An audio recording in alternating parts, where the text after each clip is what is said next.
Alright guys, welcome back to PacWest Bigfoot. This is David, and just to let you guys know, this month's free giveaway, if you want to enter that, don't forget to get to PacWestBigfoot.com, and you can click on where it says Join the Clan. This month I'll be giving away an autographed copy of William Jevning's book, The Haunted Valley. It's a short little book, but it is a really awesome read, so there you go. Any other news? Not really. I do have quite a few stories from some of you out there, and I am putting them together right now and adding them into the articles here on PacWestBigfoot.com. So expect to see some of those out there pretty soon. So there you have it. This week's encounter story actually comes firsthand. I actually talked to the individuals from this one, and they actually live about an hour and 20 minutes away from me on the Oregon coast, and it's actually not too far up the road from the other one where the encounter story about the dogs. So it was kind of interesting. So here we go. Let's get into this today. Family experiences Bigfoot on their property on the Oregon coast. My name is Jared. My family and I have been experiencing Bigfoot visitations around our home on the Oregon coast. Instead of giving you all the experiences over the last 3 years, I want to just share the ones we first experienced, and even a visual our young children had one night looking out their window across the yard. The incident proved to us the existence and fact that Bigfoot is real. Here's some of our experiences, Dave, and by the way, I'll get you some pics of the footprints we have seen soon. Moving to the Oregon coast. We moved to the Oregon coast from not too far away, really. I had gotten a job in a town called Florence in 2014 and relocated with my wife and our 2 kids, a boy and a girl. They were young when we moved here, actually. He was 6 and she was 4. The only real solid sighting would come from them. My wife was and still is today, a stay-at-home mom, one of the hardest jobs in the world if you ask me. And after these little incidents, it just made things a little harder, I suppose, on her. There have been plenty of odd moments, experiences, and of course signs left behind from these creatures around our property. And yes, I said creatures plural. The sighting I will explain to you by my kids was of 2 Bigfoot, not just 1. But as I was saying, we moved to Florence. Not on the beach or near the dunes, actually. The wife and I preferred trees to dunes, so we bought a house northeast of town near a large lake. Actually, we were a couple miles back from the lake, but almost next to a creek that fed into it. The property sat back off a main road about 50 to 60 yards. The property itself was on 5 acres with a small 3-bedroom, 2-bath house and a small workshop off to the side of the driveway.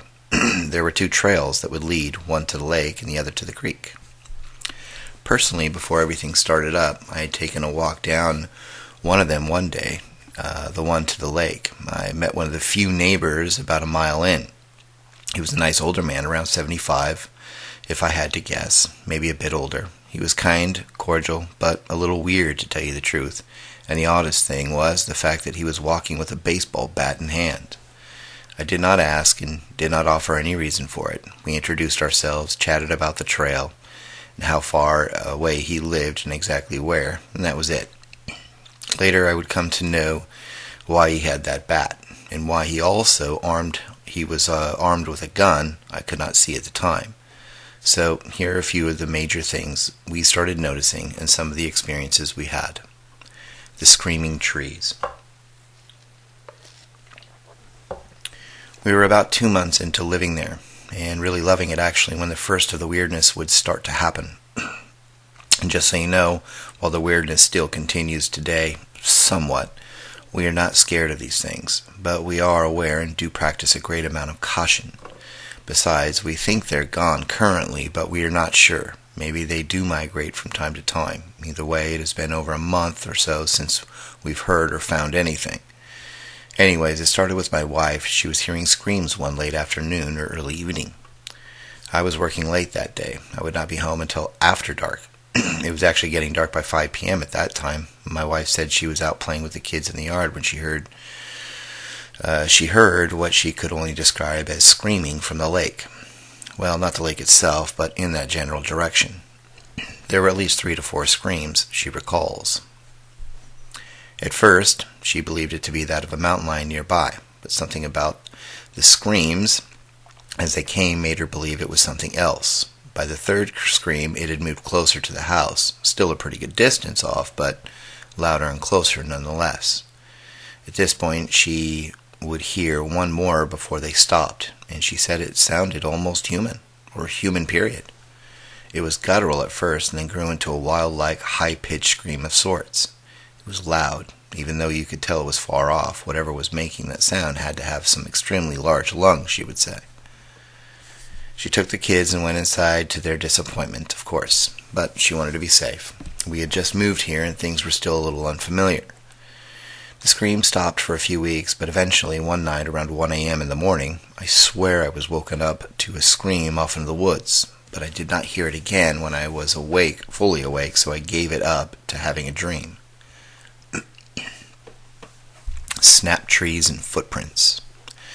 When you have children, you do whatever you can do to keep them safe.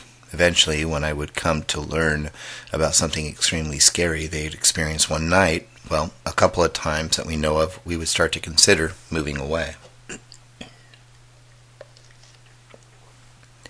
But, not to rush the experiences here, the next thing we actually started to find were literally snap trees and footprints, not to mention I heard a grunt, a deep, scary grunt. I decided one morning to take a walk from the house to the lake. It would be a 2-mile walk. The trail, for the most part, is flat and almost in a straight line from point A to point B, the lake. A few bends in the trail here and there, and a few little dips and hips, but nothing too rigorous for a guy that worked outside every day anyways. That first day, or short hike, was just me and my wife, actually. The grandparents drove over for the weekend and took the kids into Florence for the day.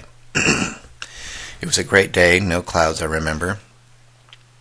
And although my wife was a little nervous because of the screams she had heard a few times by that point, she seemed to be okay and rather happy to get out on the walk with me. It was about a few hundred yards in when we noticed a couple of trees snapped off about 8 to 9 feet up. The top parts laid next to the trees, and I mean literally parallel to them. You could tell they were sat there purposely. I thought to myself that it was the older gentleman, probably out doing who knows what along the trail. However, as we walked on, there were more. Weird is what we thought. Why would he be cutting them off or snapping them off so high and then stack or lay them next to the trees themselves? Good question, I thought. We walked on and made it to the lake. It was not a large lake, more like a really, really big pond to me. We sat for a few, had some water, and decided to just hang out for about 20 or 30 minutes, then walk back. After a few more minutes, my wife decided to take a walk along the lake's edge, and that is when she found our first Bigfoot prints. Well, what we would come to know as real footprints from one or more of them. There were 2, and she was really surprised, shocked, and I could tell after we examined them for a few moments she was getting a little scared, or nervous at least. They were large. I put my foot next to one and determined it to be at least 16 inches or a bit more in length. That caught me off guard, to tell you the truth. They were deep, and toes could be made out clearly on one of them. Personally, I was a little put off by the whole thing for a moment or two. But settling down into my right mind, I decided that they were either fake or they were regular footprints that just looked bigger because the person may have slid a bit in the mud as they walked along the edge of the lake as we were. Between the broken trees, the footprints, and the screams in the evenings, we decided to get back before the sun descended any further. Besides, at that point, my wife was sold on what she thought was behind it all, Bigfoot.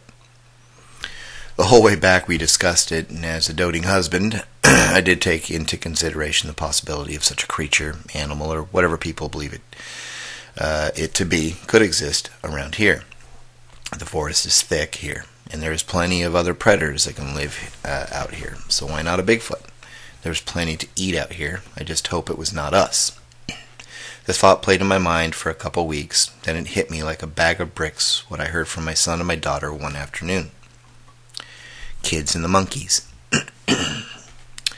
My kids were at the age that making up stories was, well, something they did not really do. You know what it's like. They tell you the truth until they're teenagers. That is why I took them seriously, and besides what I found in the yard that day and how serious they sounded at the time, well, 2 plus 2 does equal 4, even if you do not like it. It was a few weeks after the hike over to the lake my wife and I took. As a matter of fact, it was a holiday weekend and we noticed new footprints, fresh footprints along the edge of our yard and woods. However, they came close to the house, about 30 feet from the south side of the house where the bedrooms were located. We have a little flower bed area covered in mulch bark, that light brown splintery stuff, you know. Well, there was a single impression or print right along the edge, and just to the right, in the small dirt and rock-covered driveway, you could make out the other foot impression. From there, we made a guess, and correct one, that whatever it was had come from that part of the yard, basically in from the forest. This is where we found a few footprints that seemed to head off into the woods. One of them had toe impressions, and I'll get that pic to you soon. While I continued looking at the footprints, my wife decided to go get the phone and take a picture of them.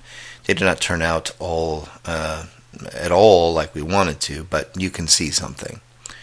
Either way, it was just before she came back that I heard a very deep grunt from about 30 yards away at least, maybe 40.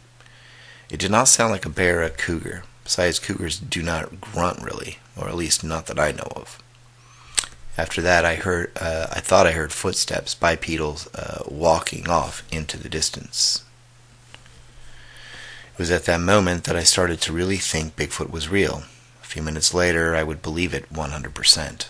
I told my wife what I heard, and she started feeling a little uncomfortable being outside as it was getting late and the sun was going down, throwing dark shadows across the yard. We sat finally, eating dinner with the kids. We started chatting about the possibilities and worries of Bigfoot, or a couple of them, hanging out around the property. The words ape and monkey came out of my mouth. No sooner did they that my son said, and I quote, "There were a couple monkeys outside in the yard last night, Dad. Did you see them too? They are scary, but funny." My wife, she was now paler than our sheets, and my own heart fell to the floor. Moving was the first words out of our mouths, but at the time that was just not possible. The kids, well, the oldest, my son, said they were standing near the edge of said that these figures were standing near the edge of the forest the night before, just out of the direct light.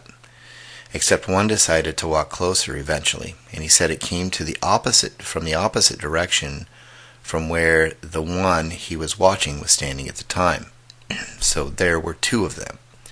He mentioned this one had shown its teeth. He thought it was smiling at him, and he said he smiled back. It did not go past the flower bed, so at least it did not approach their window. I have heard stories of that, and it freaks me out to no end. The scariest part, we left their windows slightly open the last few nights because it was warm outside and the cool night air felt good. But from then on, my wife makes me shut it, lock it, and put a stick behind it. We were quite frightened, especially of these things that were baring teeth at my kids in the middle of the night. Were they predators that ate people too? Perhaps they were other animals but had a certain dislike for us that ended at that, just a dislike. I did not know. Perhaps it was smiling. Either way, I was not wanting to find out. I just wanted to keep everyone safe. My son said they were really tall and covered in dark, furry hair. They looked like apes or monkeys, he said, except they did not walk like monkeys. They walked like us. Oh, and the head he mentioned looked like the football Mom got him for Christmas. Other than that, he only talked about them walking back and forth, showing their teeth for a while, and then they were gone. I don't think kids his age are all that good at descriptions, but that was enough to convince me that we were dealing with Bigfoot. More screams and tree shaking. For a few weeks after the kids' sighting, all was quiet on our western front, if you will. Of course, my wife started reporting more screams coming from the back side of the property over time. The sound was scary to tell you the truth. I heard them myself. But for some reason, I think they are for communication purposes. At least that is what I make myself believe. I came home one night, pretty late actually. As I got out of the car, I heard some hollering not too far away. As I looked out towards the back of the property near the trail, I saw a tree shaking or swaying violently. It was a full moon that night, not a cloud in the sky, so seeing the horizon and the tops of trees was easy. This one was moving back and forth rather quickly. Then it stopped, and so did the yelling. And yes, it was not a scream. It was more like yelling or hollering than a scream. My friend, the Bigfoot hunter. It was after hearing my son talk about these things he observed that night, however, that prompted us to consider moving. But that was really out of the question for now at least. And the fact that we never had a daytime scary incidents, well, the wife grew eyes on the back of her head anyways, but she would play outside still with the kids from time to time. What we could do, and what my wife asked me to do, was to get someone out there, a professional if you will, about the subject. So thanks Dave for the referral. Our Bigfoot expert is really helping us out. I know that these things are wild animals, so keeping a close eye when out and about around the property with the kids is a must today. But I will say this, we must have come across some mild ones, because so far, after a few years have passed, we have not seen them ourselves. Only sign and noises have been observed. Oh, and no more sightings by our kids thus far since the one. As a matter of fact, for the last almost 3 to 6 months, now it has been quiet. So quiet we think they maybe have moved on. But who knows? We'll be safe anyways. Thanks.